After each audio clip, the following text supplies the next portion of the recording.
Hello, Peter. You have just finished the first day of your Hearing Voices workshop in Prague. How do you feel? Are you tired or something like that? A little tired. It's very hard work, but it's worth it. We've been interviewed by some really fascinating people, really good thinkers. Okay. Which energy did you feel here from these people? I guess that a lot of them are social workers or psychologists.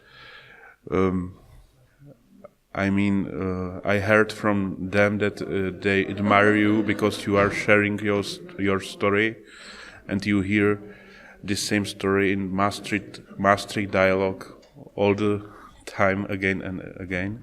Yeah, it can be difficult. It's been a good mixture of social workers, peer workers, social work managers, and it is difficult telling your story over and over again because it's quite an intimate process. There's a lot of questions in that interview that often don't get asked. But through my time in psychiatric care, I wanted to be asked, but no one did ask, so I couldn't reclaim my life. So the way I look at it, I've had a very difficult experience through childhood and going into psychiatric care. But because of the commitment to people here that's given the time and working really hard, if they go away and help one person, then my journey's been worth it. Thank you. You mentioned the psychiatric care. Did you ever received some help from this care? I don't mean formally, but really personally. Not when I was in services, no. Basically what I was just given was antipsychotics and left to get on with my own devices. But in fairness, there was one occupational therapist called Sally, and she was really influential on my life. And she was here today. If you said, what did you do for Peter? She would say, nothing. But I supported him to do it. And I came off all my drugs because I couldn't recover while I was on them. I was taking 25 drugs a day. And as far as I was concerned, the psychiatric system had a vested interest in my madness. So they could keep me taking drugs and control me. But when I got out of service, I could come off the drugs and I could understand my experiences more. And I understood that the voices are a perfectly normal reaction to the things that happened in my life. And once I could make sense with them, the relationship of the voices changed. You know, some of the things they say now are not nice, but it's reminding me of things in my life that I still need to address. The last sentence, sorry. When some of the things that the voices talk about, they're not easy to hear. They're quite difficult. Mm-hmm. But I'm aware now that they're talking about things in my life that I still need to address. My main voice calls me a murderer all the time because I haven't dealt with the guilt of the death of my son and the death of my mum. So I feel like a murderer at times. I didn't murder them, but I've got guilt because I didn't keep them alive. So from a metaphorical perspective, that my voices are saying you need to deal with that guilt or you will always feel like a murderer. Do you find it difficult to have this quite interesting, impressive relationship to the voices while being on the psychiatric medication? Is it now better to more easily accessible for you? It's a lot more accessible for me because I had no clarity of thought and I was sleeping 23 hours a day. I couldn't walk, all my body was stiff, my limbs were stiff, and I couldn't even engage with the voices. They were frightening, I thought they were demonic, and I just had no control of my mind to try and make sense of them. But now I'm off them and I'm more clear-minded, I can make sense of them. And I have a relationship with my voices. And for years I was always told, ignore the voices, they're not real. And I used to think, well, if they're not real, why are you giving me medication? It doesn't make any sense. And the more I ignored them, the more they shouted. And in later life I realised, well, it takes two people to maintain a conflict. I always give an example. If you go home one evening and you have an argument with whoever you live with, and 7 days later you're still having the same argument, you have to say, am I missing the point of what this person's saying? Because there's no resolution. So sometimes I have to back off and look, what are these voices really saying to me? Maybe I'm the problem by not listening. And that's how we form the relationship and I make sense of the experience. Mm-hmm. I heard that you even somehow that you don't pay a lot of attention to psychiatrists, like diagnosis, the discourse of psychiatry, medication. You were diagnosed schizophrenia, so as me, it's the same case, like in the... Yeah, well, for me, schizophrenia doesn't exist. It's just a made-up word. There is no biological or genetic test you can do to say that you've got it. It's all based on behaviour, and that's where psychiatry falls down. You cannot diagnose anyone on behaviour. You've got to look at the thoughts, the feelings, or the voices that's creating that behaviour. So if you've got no biological cause, why do you give someone medication? You can't have a biological cure for something that's got no biological cause. The whole diagnostic procedure is nonsense. You can have 15 people in one room with nothing in common in life experience and symptom profile and all get the same diagnosis, so it cannot be safe. I translated a movie, American movie, for subtitles, Healing Voices. Do you know that movie? Yes, I know it. I know Oryx Cohen that made it, yeah. I know a lot of the people that's in it. So yeah, it's interesting. For me personally, it was nothing I didn't know, but it's been well received and it's raised a lot of good awareness, which is good, especially in America. For me, this is really inspiring some emancipation and also a strong disbelief in psychiatric discourse, what they are saying.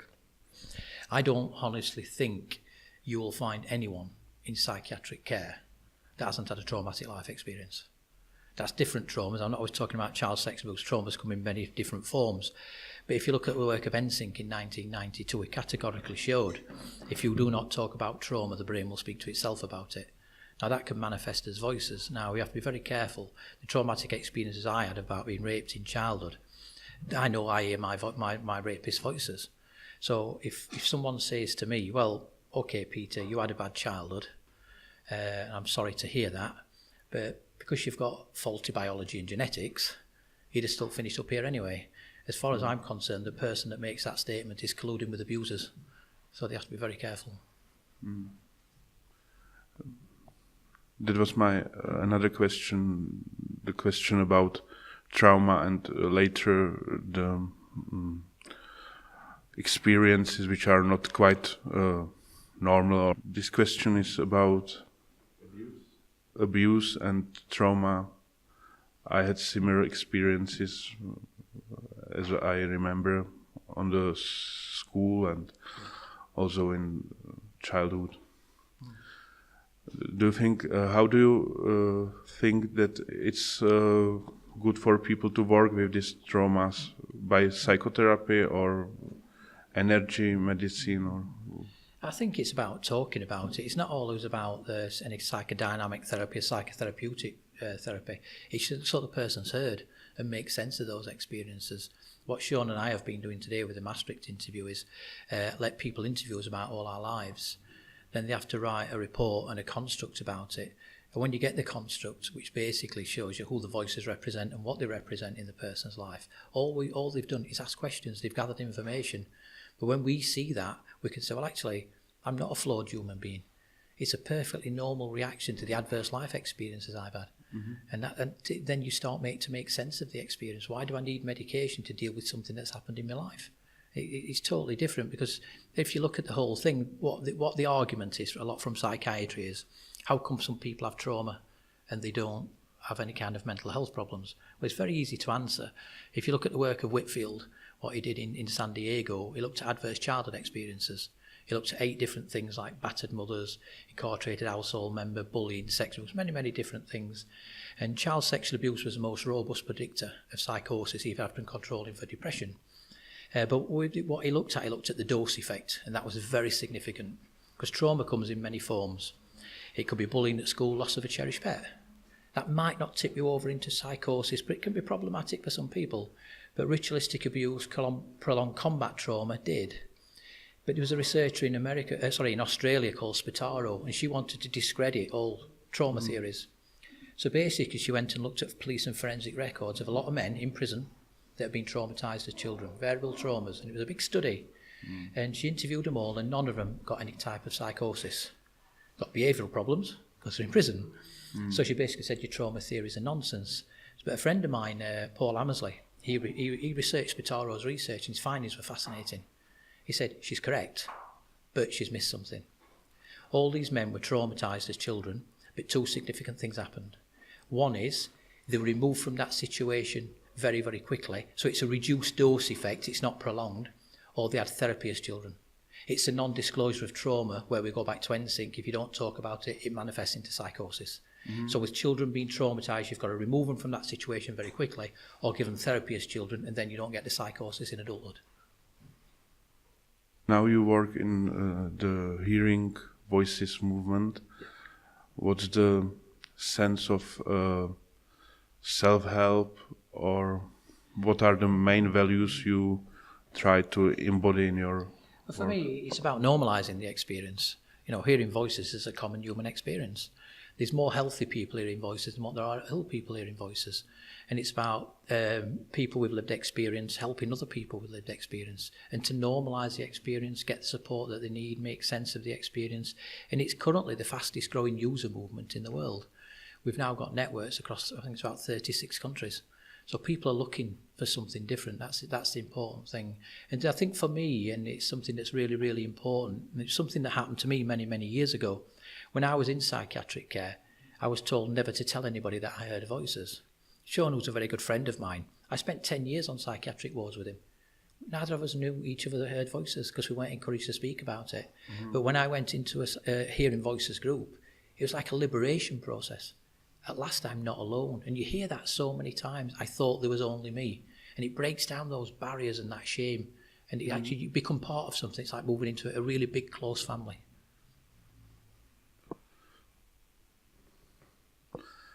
And I thought a bit, personally, how it's possible to find some common dialogue between some good psychiatrist or good psychotherapist and people with schizophrenia diagnosed, some strange experiences, who want themselves to liberate. Yeah.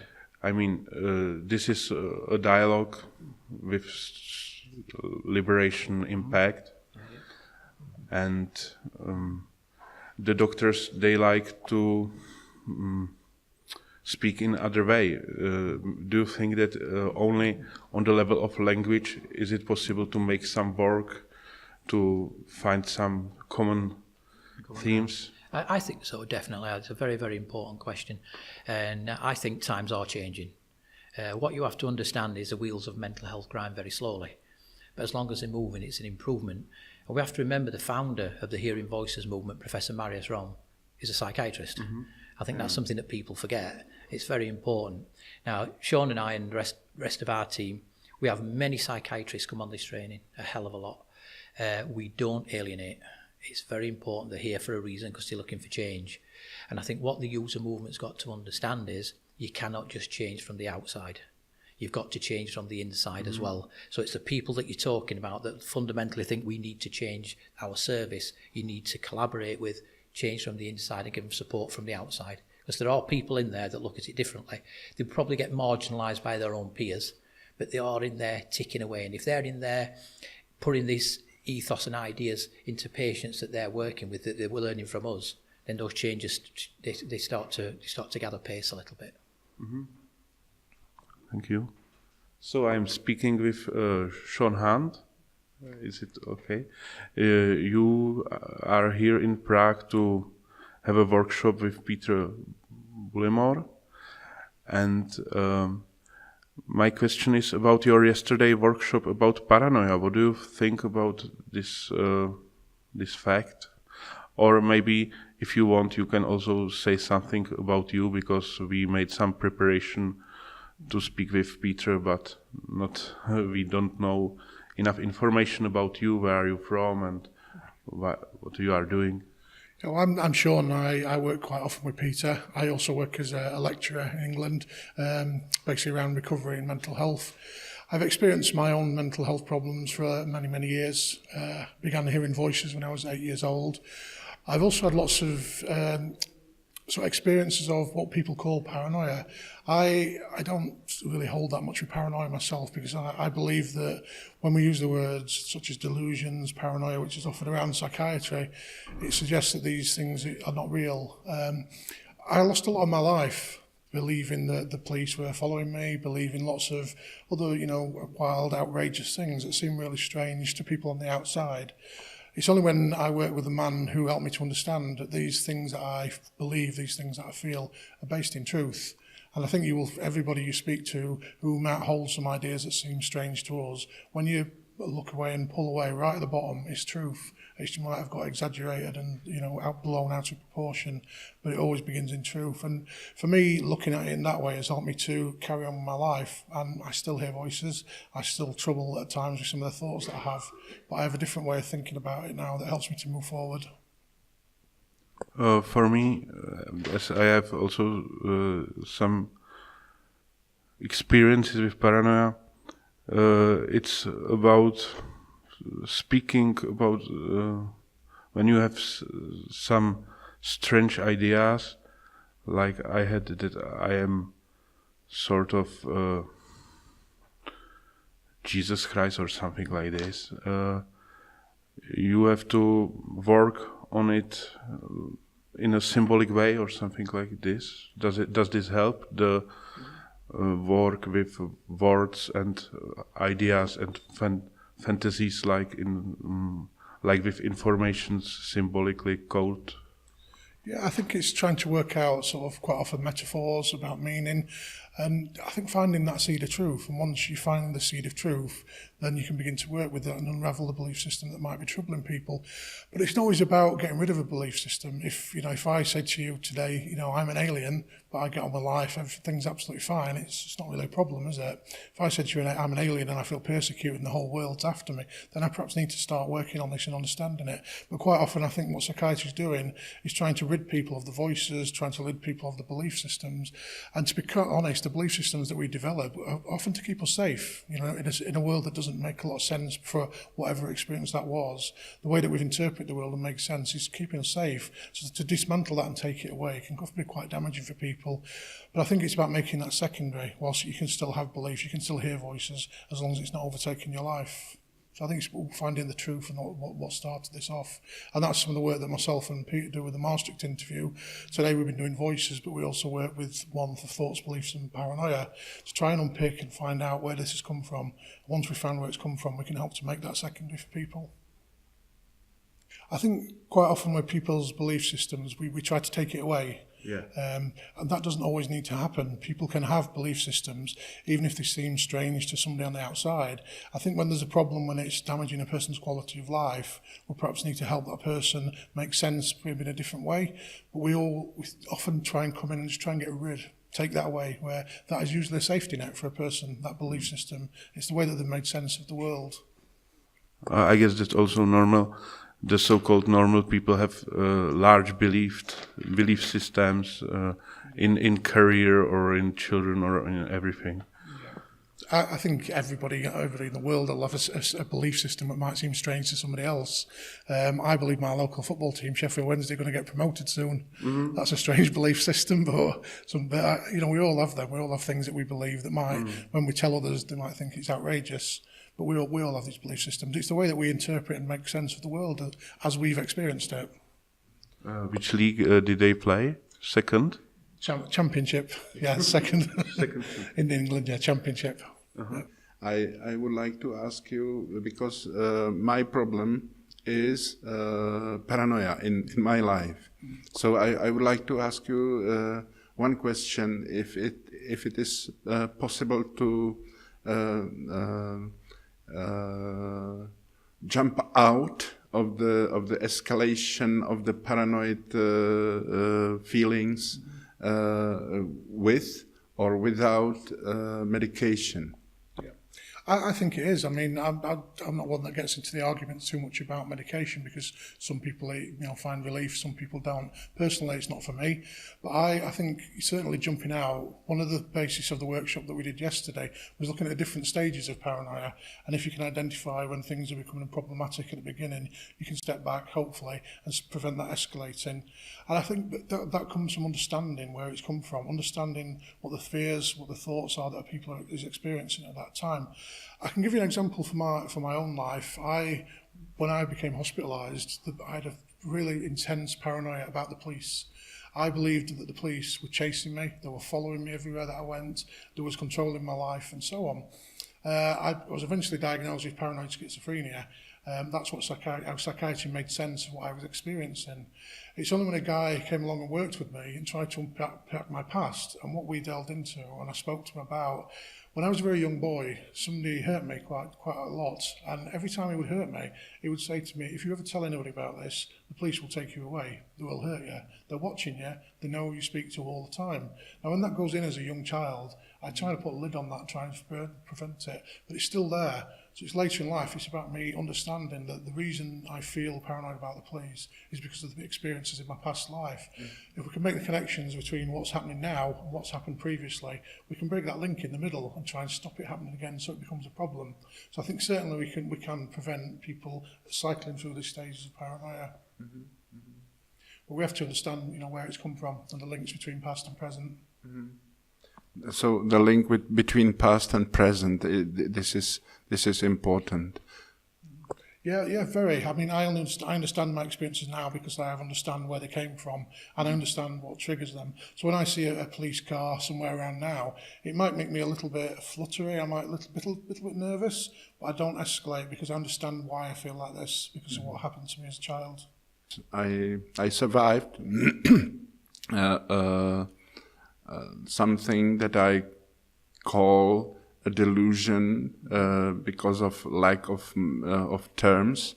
Now I heard about new word which is construct that you use. Is it right?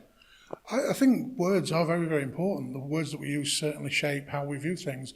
I don't like the word delusion because I think delusion suggests it's not real. Now, when you're experiencing it, it's real. It's real for the person who experiences that. Delusion just says, no, it's not real. I think construct is a very good word to use because I think what that does is saying how you've constructed your reality, and that will be based upon the world as you viewed it. Every single one of us will have a different construct based upon how we've experienced life, how we've experienced things. We'll have constructed our own reality. So I think construct is a really good way to describe it rather than delusion, which is dismissive. If I use always the word delusion, was concerning many actors, many things, many ways, but the principle was the enclosure in the psychiatric hospital. So my question is, can